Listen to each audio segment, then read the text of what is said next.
My mother always wanted a son. She finally became pregnant and began taking various sex-changing drugs and herbs of dubious origin, firmly believing that these drugs could turn the fetus into a boy. In my past life, I begged her to stop. I showed her science books, pleaded with her to be healthy. She listened, stopped the crazy remedies, and gave birth to a healthy baby girl. My family blamed me. They claimed my interference turned the brother into a sister. They said I was responsible for her. I loved my little sister and took care of her tirelessly. But she grew up hating me, blaming me for her gender because the guy she liked was gay. In a fit of rage, she hacked me to death with a kitchen knife. When I opened my eyes again, I was back to the moment my mother announced her pregnancy. This time, I'll give them exactly what they want. Penny, I'm pregnant. Do you want a little brother or a little sister? When I heard my mom say those words, I realized I had been reborn. I flashed a huge smile. Of course I want a brother. Otherwise, who will carry on the family name? Mom, Dad, and Grandma treat you so well, you can't let the family line end with you. My dad and Grandma immediately shot me approving looks. My mom's smile froze for a second before she forced it back. Penny, how can you say that? A sister would be just as sweet and well-behaved as you.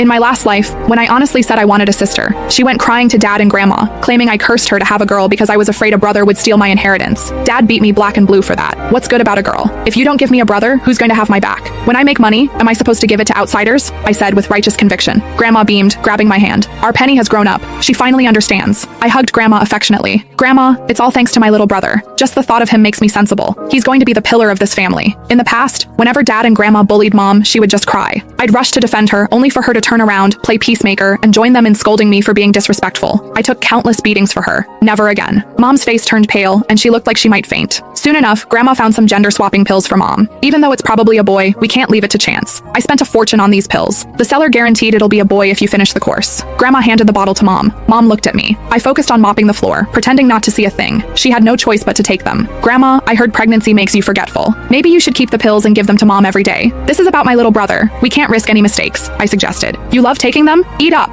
Grandma nodded vigorously. Right.